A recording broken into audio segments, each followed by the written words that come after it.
Saga Studios presents Game Master Saga.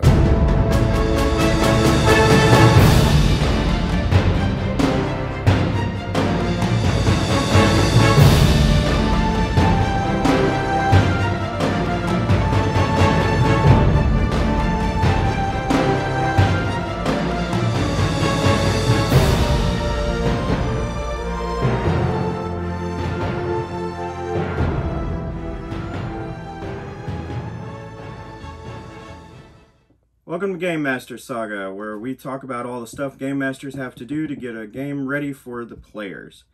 Hopefully with my 15 plus years experience, I can help you find shortcuts and new ways to prep your table and wow your players while making it look effortless. In this episode, I'm going to be discussing the things you can do to bring your world to life. So number 2 on my list is materials and tabletop accessories. While some of these things aren't necessary, some of these things I consider to be absolutely necessary. And for my table, all of these things, or at least a variation of these things I'm going to go over, are absolutely necessary. So number 1, pen and paper. I don't care what it is, if it is a notebook, if it's a notes app on a phone, whatever it is, you need pen and paper or some sort of way to keep information together and organized. So this information is going to be the stuff like we talked about last time, your little story points, your plot hooks, all of these things, your history, your world, your descriptions of things, because without good descriptions of things, your players are going to be lost. So if you're playing on a budget, and there's the real one. A lot of people worry about the budget idea. You're playing on a budget. Pen and paper might be the way for you, right?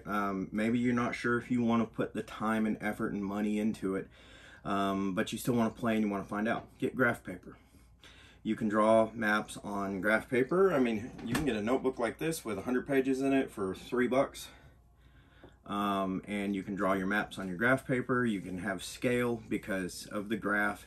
Each square is 5 feet. And you can at least give your players an idea of what they are getting into, what the dungeon looks like, what the world looks like, what this castle looks like on the inside, and how far it is from here to there, because that matters, especially if you're going to do more theater of the mind than anything.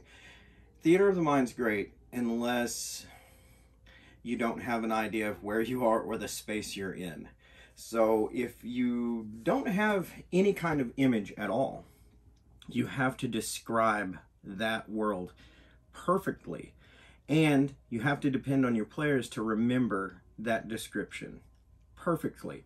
Because if you walk into a room, say you walk in, and the room is 60 feet wide by 70 feet long, and you have a spellcaster that has a range of 30 feet, and like, I walk into the room, and they don't remember the distances.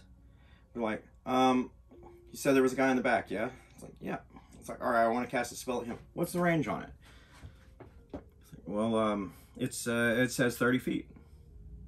Like, well, you're just into the room, so you're like 60 feet away from him, and it's going to get very frustrating for your players, because they're going to be like, well, I don't know that, I can't see that. I'm in the room. Maybe I walked into the room 40 feet, so now I'm 30 feet away from him. And there's a problem. So if you have an idea, so get you some graph paper, you can draw pencil marks on it to give an idea of where people are, put initials in one of the graph marks, or one of the graph squares. That's a really, really easy budget way to handle this problem. Another thing you can do that's fairly cheap, it costs about, I think I got mine for 19 something on Amazon, but it's a kit. It is a modular map system. It's dry erase. They're double-sided. One's all white with squares, and then the other side looks like old map paper. And it comes with a few accessories that you can add in, but it's dry erase.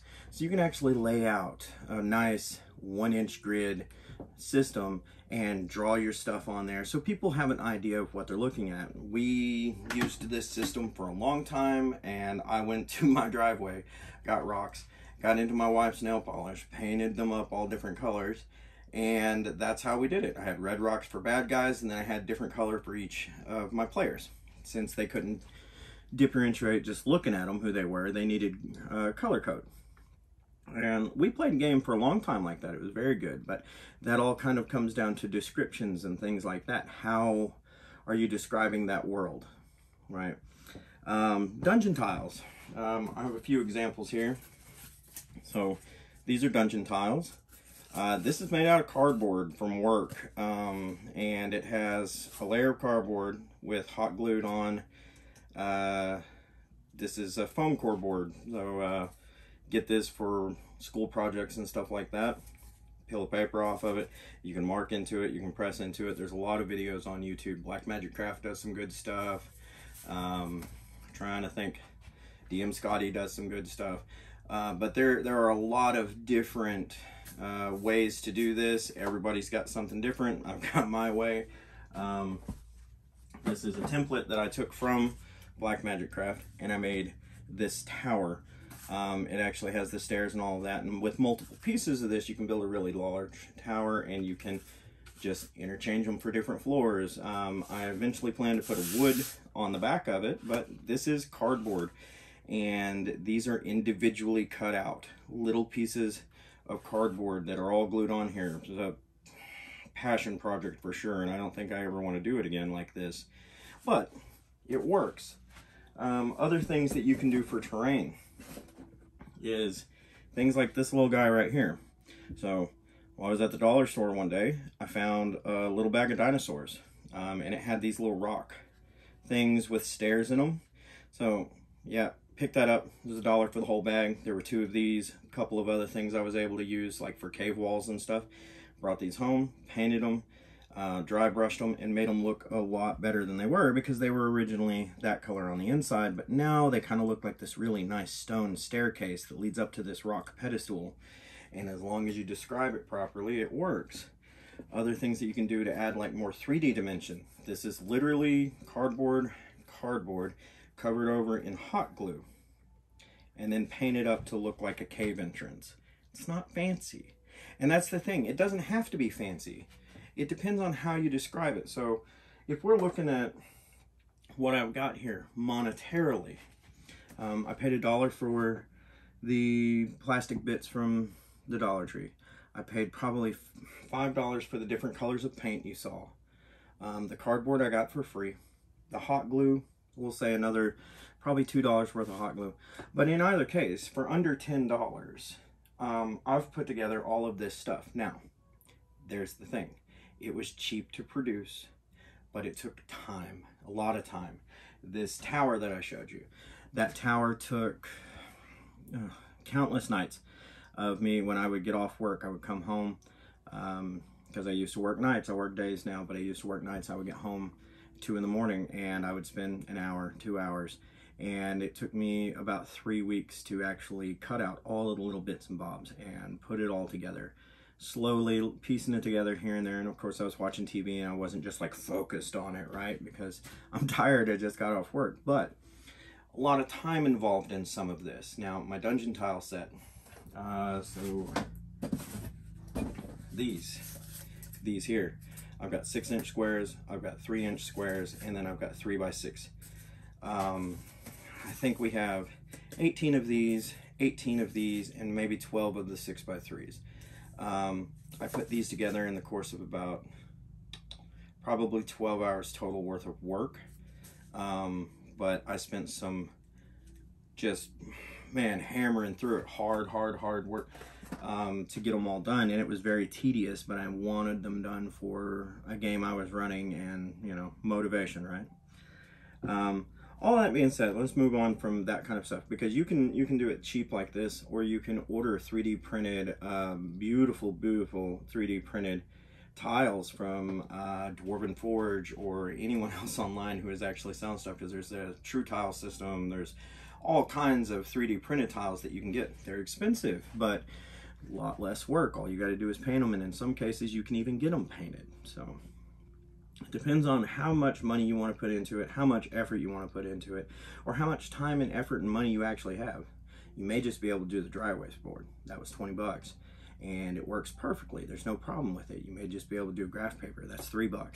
That covers your whole system. Graph paper and a pencil. Good to go. Next up though, I want to talk about tokens, pawns, miniatures. We talked about tokens a little bit with my dry erase. We had tokens, it was painted rocks. That works, and it worked very well for my team that I was playing with. It worked for nearly a year before I decided to do something more. When I decided to do something more, I looked into miniatures and I couldn't afford them. So I went with this. Now this is shrink ink paper, and if you were born in the 80s and 90s, you know what this stuff is. You may know what it is if you grew up later than that, but what this is a plastic sheet.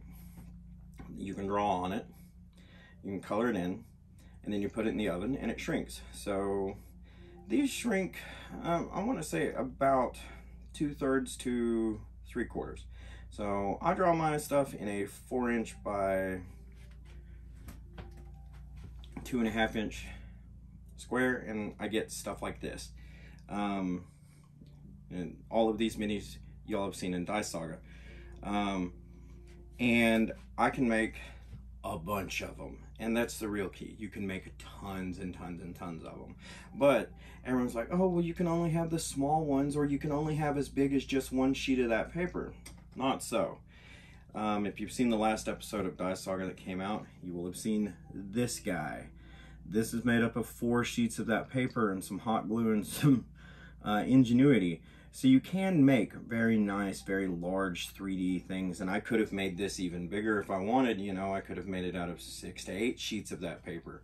And you're looking at, it's about $1.50 a page for that paper. So, you know, this guy, he's a little more on the pricey range. But with these smaller guys, I can get 10 of those out of 1 sheet of that paper. 8 to 10, depending on their size. So you're looking at, you know, $1.50 for 8 to 10 miniatures. That's not bad, and that's what you're gonna have the most of anyway. So this guy costing like $7 is not that big of a deal when I have a good section of about 400 to 500 miniatures, right, that I was able to make for about $40. So it's one of those kind of things where it's like, it's $1.50 a page, but you can get a lot out of that page. So colored pencils, a good Sharpie pen, the really fine point ones that you can actually get in there with, you can make some really nice stuff. On the offset, you can get some inexpensive stuff like these. This is from Paizo. Paizo produces these, and they are great. This is what is called a pawn, and you can get pawn collections from them. There are different kinds. These are for Starfinder, but you buy these bases and you get essentially a book or a booklet with these in them, and you can pop these out, you stick them in, you're good to go. You have your miniature. That being said, you can buy miniatures. You can buy 3D printed miniatures, you can buy pre-cast miniatures, you can buy all of those things, and they get more and more expensive as you go on. But these right here, this is about $25 for 250 different things, you know. So it's one of those things. If you want really customizable stuff, you can do stuff like this, like I do. If you want really specific stuff, you can do things like these. If you're just looking to get into something so that you don't have to do anything and you have a little bit of money, you can buy miniature kits that have a bunch of miniatures, and then you just, you know, you're good to go. You can buy them painted, you can buy them unpainted. Now mind you, all of this stuff, it's great. It's not necessary. What I would always say is to remember your #1 rule is story. This is my #2. It is probably the second most important thing that I do to run my games. And I think my games run very well like this because I can put these things on the table and then I can describe what it actually looks like. But you have floor, you have all of these things to look at and know what you're trying to do. So for me, this is key, right? Like, this is how I do it. All of that being said, if this stuff fails, go back to your story. Find a way to tie into your story and get these people invested in your game. This stuff is going to help, but you need to make sure, okay? None of this is necessary, but if you're gonna do graph paper, or if you're gonna do something, make sure they can know your world. Some of the best games I ever played were on graph paper with 4 people sharing one set of dice. They were some of the best games I played, some of the most fun games I played, and we would literally just put an initial in the little graph square of where you were, and we'd have to erase it, and we'd have to move, and it was tedious, but it was so much fun, and a lot of it had to do with the description of the world. When you're describing the world, first, make sure they know what they're seeing, that they can take that in. Give them a description they can picture.